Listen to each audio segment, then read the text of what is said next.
Сәлем достар, бүгін біз математика жұмысын істейміз. 62-ші рет, 6-шы есеп. Мына жақта мұндықтарға бай. Бірінші, мына жақта 25 минус 5 қосу 12.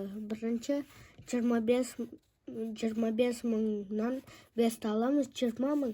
20-ға 12-дің қосқанда 32, сонда 32 мың.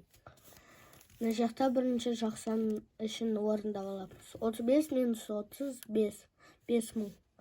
80-нен 5 алғанда 75, сонда 75 мың. Мына жақта 20 мың минус 16 мың қосу 56 мың. Мына жақта бізде болады 4 мың. 56-ға 4 қосқанда 60, сонда 60 мың. Мына жақта 5 мыңға 12 мыңды қосқанда 17 мың. 17 мыңнан 27 мыңнан 17 мыңды алғанда 8 мың.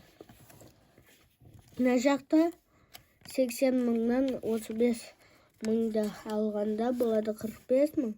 45 мыңнан 35 45 қой. Сосын 45 мыңнан 30 мыңды алғанда 15 мың. Мына жақта 56 мыңға 20 мыңды қосқанда 76 мың. 76 мыңдан 16 мыңды алғанда 60 мың. Бүгінгі сабағымыз аяқталды. Сау болыңдар.